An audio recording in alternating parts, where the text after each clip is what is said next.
Valentine's Day is just around the corner, and you know what that means. You could get lovesick.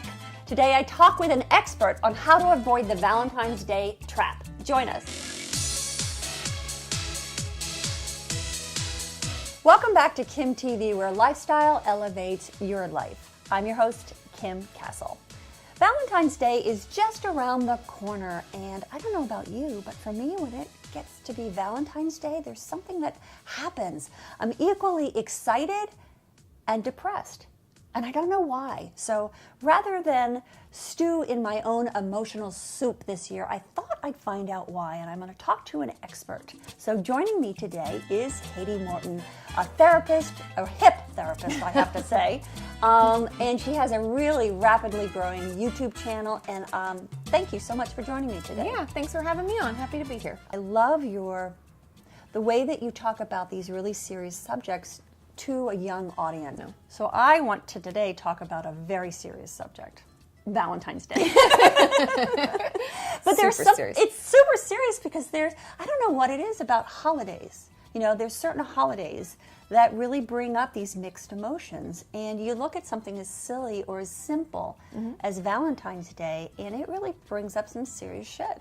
Well, yeah, there's a lot of expectation. I think that's why people have such a build, especially women, right? It's like if we're not getting it enough from people around us, we're also getting it from TV, and any kind of media is like diamonds, flowers, chocolate. You get all these expectations. Big dinners out, and do you have your dress? Like, where am I going? So what is it about Valentine's Day, you know, when we really drill in, that makes us equally excited and equally depressed? My best guess, Kim, is that it's a combination of the fact that we love to be in love. As humans, we need to interact. It doesn't have to be a romantic love. It can be a friendship love or family love and all the things in between. And so because we are creatures that desire connection with others, there's that. And that is the excitement and the hope and the build-up and like get more. Exactly. And why people send Valentine's still and why we love that stuff. And the depression is kind of if we don't have people in our lives, some people, you know, are estranged from their families or don't have really close friends or don't feel they can talk to people about it, we kind of get lonely, and we kind of, what I always tell my clients, I'm like, you're spiraling down and you're closing yourself in your little hole. Even though it feels safe, it's not happy, you know, we can do that. And holidays bring it all up. So. Have you ever heard of the Cinderella Complex? That sounds really familiar. You know, when like that idea that as a woman you're looking for that elevated idea of that partner or that prince that will save you. Yeah, rescue you. Rescue you. And I wonder if that's connected to Valentine's Day too, those expectations that you spoke about, that there's this heightened expectation, and no matter what, it can never be met. Yeah, and it can It's definitely... not real. It's not real. And we can create, especially as a teenager, I can remember creating this ideal scenario and this perfect guy and perfect thing, and nothing's perfect. And as we get older, we realize nothing's perfect Really at not. all. No matter how hard we try. Really not perfect. Exactly. So it definitely can tie into that, and the expectation and the, you know, letdown of it not being Do you think men and women feel that letdown equally? For Valentine's Day? Yeah, Valentine's Day. I mean, I wouldn't think so. No.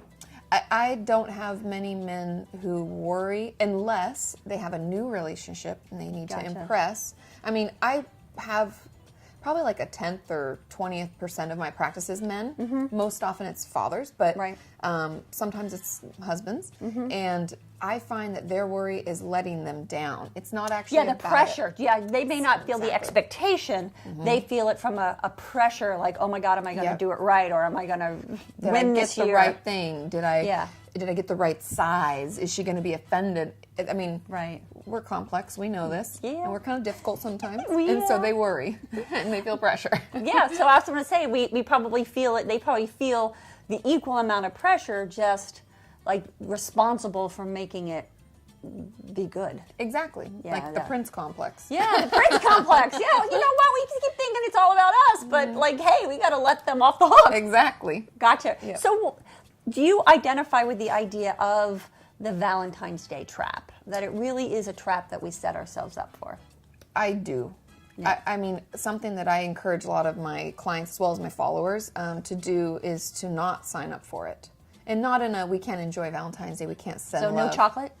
If you want chocolate, have chocolate. Okay, so how do we not sign up for it? You don't do a big thing that day. You don't do the big dinner. You might make plans with girlfriends to get together, but there's no Valentine's Day, all this build up. A lot of times I'll encourage couples to write letters to one another instead of buying things or going and purchasing, just because sometimes it's like the commercialization. We lose the real meaning of why we love the holiday. Right. So I try to get back to the real reason of the holiday.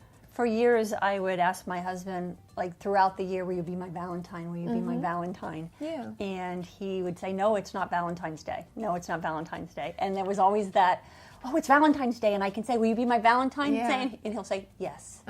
Today's the day. Today's the day. That was my way to kind of extend it throughout the year. Yeah, and that's nice. And it's like, it's a way to spread love throughout the whole year versus waiting for that one day. And I think that's what I try to get people against doing, is don't wait for that one day. Gotcha. Spread love to those you love all the time. Gotcha. And will you be doing anything on Valentine's Day on your channel? Yes, I will. I'll be talking about kind of this very topic to some extent, about relationships and the pressure behind it, and how do we, instead of falling into the trap, what do we do instead? And how do we cope with the loneliness or the worry or whatever? Gotcha. And I will share the link to your channel. Well, thank you so much for shedding light and confirming some of the things that I've thought about it. Can I have you back when I talk about other subjects? Would you come back? Of course, I'd love to. Thanks for having me. Wow, wasn't it nice to have a confirmation that some of the things that you're feeling and thinking about are real? She shared some really great ideas in terms of how not to fall into the trap. As she said, don't sign up for it. On my next episode, I'm going to share how to have the absolute best Valentine's Day ever. I hope you'll join me. And that's this episode of kimTV. Join me for the next one. I publish a new video every Saturday. Thank you so much for allowing me into your world today. And remember, until next time, wherever you go, whatever you do, I see you. Hope you enjoyed the video. Let me know in the comments below and show me some Sally Field and like it. And of course, subscribe. I promise I'll make it worth your while. What? You really got to You never heard me say that, right? Like, just own that.